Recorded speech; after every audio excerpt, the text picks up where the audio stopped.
മാലിക്കി മദ്ഹബിന്റെ ഇമാം സാഹിബുൽ മുഅത്ത, അവരോട് ചോദിക്കപ്പെട്ടത്, തൂക്കിലേറ്റാൻ വിധിക്കപ്പെട്ട ഒരാൾ അടുത്ത മണിക്കൂറിൽ, അടുത്ത ഏതാനും മിനിറ്റുകൾക്കുള്ളിൽ ഈ മനുഷ്യൻ തൂക്കിലേറ്റപ്പെടുമെങ്കിൽ, അയാൾ അത്തരമൊരു കുറ്റം ചെയ്ത ആളാണെന്നിരിക്കട്ടെ, ആ മനുഷ്യന് എന്തെങ്കിലും ഒരു നന്മ ചെയ്യാൻ അവസരമുണ്ടെങ്കിൽ അയാൾ എന്ത് നന്മയാണ് ചെയ്യേണ്ടത് എന്ന് ചോദിച്ചപ്പോ ഇമാം മാലിക് എന്നവർ കൊടുത്ത മറുപടി, ഫല്യതഅല്ലമിൽ ഇൽം, അയാൾ ഇൽമു പഠിക്കണം. ഒരു ഹദീസോ ഒരു ദിക്റോ ഒരു ഖുർആന്റെ തഫ്സീറോ ഒരു ഹദീസിന്റെ വ്യാഖ്യാനമോ ഒരു അഥറോ ഒരു ഇൽമ അയാൾ പഠിക്കട്ടെ.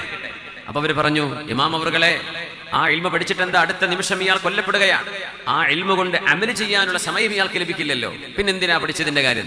മഹാൻ പറഞ്ഞു, ഇൽമെന്ന് പറയുന്നത് തന്നെ ഇബാദത്തല്ലയോ? ഇൽമ പഠിക്കുന്നത് തന്നെ ഒരു ഇബാദത്തല്ലേ?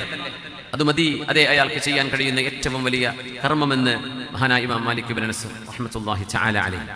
അല്ലാഹു ഇൽമിന്റെ അഹ്ലുകാരായി അല്ലാഹു നമ്മളെ മാറ്റിത്തരട്ടെ. അൽ ഇൽമു സലാസ, വിജ്ഞാനം എന്നത് മൂന്നെണ്ണമാണ്. ആയത്തുൻ മുഹ്കമ, ഒന്ന് വിശുദ്ധ ഖുർആനിന്റെ ആയത്തുകളാണ്. വസുന്നത്തുൻ മുത്തബഅ, പുണ്യനബി തങ്ങളുടെ സുന്നത്താണ്.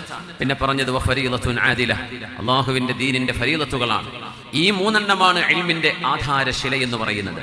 അതിന്റെ മുഖമ്മിലാത്തുകൾ, അതിന്റെ അസ്ബാബുകൾ, അതിലേക്ക് ചേർത്ത് തരുന്ന അറിവുകൾ, അതൊക്കെ മാലാ യതിമ്മുൽ വാജിബു ഇല്ലാ ബിഹി ഫഹുവ വാജിബ്. ആ രീതിയിൽ മറ്റു ഇൽമുകളും അതിന്റെ ഭാഗമായി നിർബന്ധമായ അറിവുകളായി മാറുകയാണ്. സല്ലു അലൻ നബി മുഹമ്മദിൻ വആലിഹി. اللهم صل على سيدنا محمد وعلى آل سيدنا محمد وبارك وسلم عليه